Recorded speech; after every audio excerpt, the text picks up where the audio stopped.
Welcome back, everyone. It's Charlie. You've all probably seen the Doctor Strange 2 announcement in the last day. They announced that Scott Derrickson, the director, is actually leaving the project and they're going to bring on a different director to do the movie. We actually have a lot of information about what happened behind the scenes. It's not as sensational as people are making it out to seem, but there is a lot of stuff going on behind the scenes. So if you're brand new to my channel, be sure to subscribe to get all the Marvel videos. It's only going to get crazier later this year, and we're doing that big movie ticket giveaway right now. All you have to do to enter is be a subscriber and leave all your predictions for Doctor Strange 2 on the video. You all probably saw the headlines yesterday. Marvel announced that they were parting ways with Scott Derrickson amicably over quote-unquote creative differences on Doctor Strange 2. A little while after Marvel made the official announcement in the press, Scott Derrickson went on his Twitter account and basically said the same thing. Like, he still loves working at Marvel, he still loves all the Marvel people, but the movie that Marvel wanted to make is not the movie that he wanted to make. We know a little bit more about that. There's actually some video clips from back at Comic-Con and then some interviews with Kevin Feige. It's a little bit funny the way they talk about Doctor Strange 2 separately. Here's the clip of him talking about what he envisioned the movie to be back at Comic-Con. You all probably remember this. I mean, what excites me about Doctor Strange is what made him great in the comics, that he doesn't fight villains from this Earth or even from this universe, but from the multiverse and from other dimensions. So you get into all kinds of psychedelic weirdness, which this movie is going to. But when I came and talked to Kevin about doing a sequel, I said, I don't want to do just another sequel to do a sequel. If I'm going to do it, it has to go into the territory that drew me into the Doctor Strange comics in the first place, which is how they dipped into the gothic and the horror and the horrific, and we're going to make the first scary MCU film. Yes! Yes! You had me at goth. You know what? No, it's PG-13. You're gonna like it. I'm really excited to be at the dawn of this project, and I think it's vital to maintain the integrity of humor and stuff that we had in the first film, but with this twist of horror, which I think will really have people gripped. So the funny thing during that presentation is he talks about making the first scary MCU film, a horror film. Then you heard Kevin Feige quickly respond to someone who was sitting in the front of the crowd shouting up at the stage. The person that he was responding to was asking if, because it's going to be a horror film, if they were going to make Doctor Strange 2 rated R, because when you think big horror films, you typically think of the rated R horror films. So that's why in rapid succession, after Scott Derrickson, the director, in front of all those Comic-Con people publicly, because the clip got posted all over the place, was seen by millions of people saying they're going to make a scary MCU movie, the person in the stage says, rated R. Kevin Feige says, no, it's going to be PG-13 and you're going to love it. So as you would probably imagine, the scuttlebutt is that because Scott Derrickson is traditionally known as a full-blown horror movie director by trade, that's how he landed on Marvel's radar initially to direct the first Doctor Strange movie, that he wanted to make Doctor Strange 2 as a legit horror film, and Marvel and Kevin Feige just weren't on board for that. Like, no, we want to make a big action film with some scary sequences in it, but we don't want to make a super weird traditional horror film. Like, think Nightmare on Elm Street, Dream Warriors with Marvel characters. Imagine Doctor Strange, Benedict Cumberbatch, and Scarlet Witch versus their version of Freddy Krueger, Nightmare, inside the MCU. Just recently, a little while ago, there was another clip of Kevin Feige that I posted last week in a Doctor Strange video where he was talking about a bunch of Marvel Phase 4 things. He was talking about how they're using Doctor Strange 2 to introduce all this super weird, new cool stuff and new characters that fans would never guess. During that clip, he also talked about how his vision usually aligned with directors. Most of the time, our visions align with directors, which is kind of funny because you think of Edgar Wright leaving the Ant-Man project after all this. Like, oh, this isn't the first time that Marvel has had to part ways with the director before a movie started.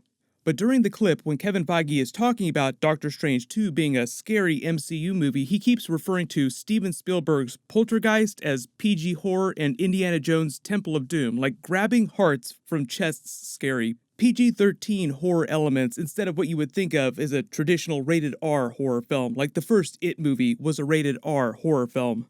Shang-Chi is going to be so much more than a kung fu movie, but it has elements of that, which is we're excited about.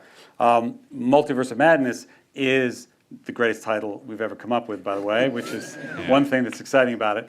And I wouldn't necessarily say that's a horror film, but it is, as Scott Derrickson, our director, has pitched it, it'll be a big MCU film with scary sequences in it. But that's fun. It's fun to be scared in that way and not a, horrific, torturous way, but in a way that is legitimately scary, because Scott Derrickson's quite good at that, but scary in the service of an exhilarating emotion. So you have to imagine that Kevin Feige is sitting in a room with Scott Derrickson before the holidays saying, yeah, we're totally not going to make Nightmare on Elm Street Dream Warriors with Marvel characters. There were also some posts that Scott Derrickson made to his Twitter account before the holidays that also kind of give you an idea for where his headspace was at. So he says here that studio release dates are the enemy of creativity. So one of the other reasons why he probably left the project is because he didn't feel like he could make the movie that he wanted to make that Marvel would also let him make within the given amount of time that they had before it comes out. So the release date isn't going to change. When they announced that Scott Derrickson was leaving the project, Marvel said that there would be no delays. They start shooting the movie in May, meaning that Kevin Feige probably already has a pretty good idea of who the new director is going to come on to take over the project. The really good news in all this is that they're also still using the same script that Scott Derrickson and his writing partner came up with. They also worked on the script for the first Doctor Strange movie, so if you like the way that that movie went down, you'll probably still enjoy what's going on during Doctor Strange 2. And since they're still using Scott Derrickson's version of the script, that means that all the villains, all the characters that he was going to introduce, the plot isn't going to change. It's going to be all the same stuff. People are already joking that they're going to call the Russos to come back and direct it right after Avengers Endgame, but that's not going to happen. Like, that's just a joke, because they're still taking a huge break from doing big studio movies, and they're in the middle of their own smaller projects right now.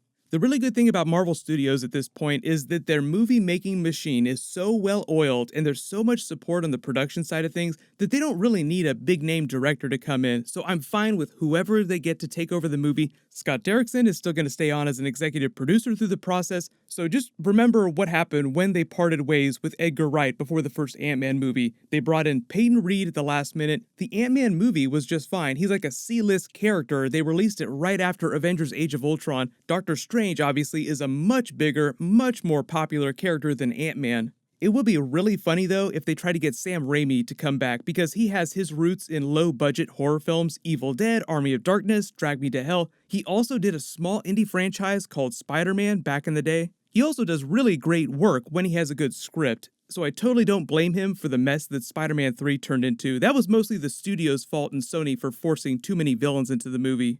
Right now they're casting male and female main villains and an African-American male main character who might wind up being Dr. Voodoo.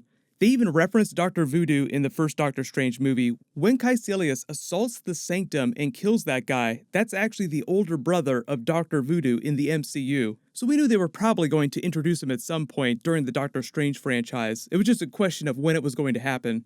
The male villain that they're casting, I think we all believe is going to be the Nightmare main villain character. The female villain, though, is a bit of an interesting idea because we have Scarlet Witch showing up in the movie as full-blown comic book level chaos magic Scarlet Witch. They also have to have a female villain with parity to her power level. And besides, say, like the Phoenix Force and Jean Grey, there aren't that many female villains that Marvel has that are as powerful as comic book Scarlet Witch.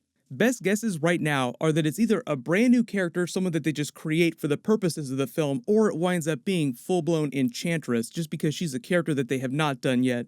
They'll start shooting the movie in the spring. They'll release the Doctor Strange 2 trailer sometime end of November, early December, like they always do for their May movies every single year. The reason why they're releasing Wandavision early, like they just announced, hey, you're getting episodes early later this year, is probably because Scarlet Witch is going to show up in the Doctor Strange 2 trailer looking very different, being full-blown chaos magic Scarlet Witch, and they want fans to understand what's happened to her since the end of Avengers Endgame and why she's become so powerful. Marvel is also implying that Loki is going to appear during Doctor Strange 2 in some way. Seriously, 2020 is actually going to be a really good year, but 2021 is going to be off the chain in terms of the content that everyone is releasing. Not just Marvel, everyone else too. So as long as you have alerts enabled for my channel, you'll see all the videos when I post them.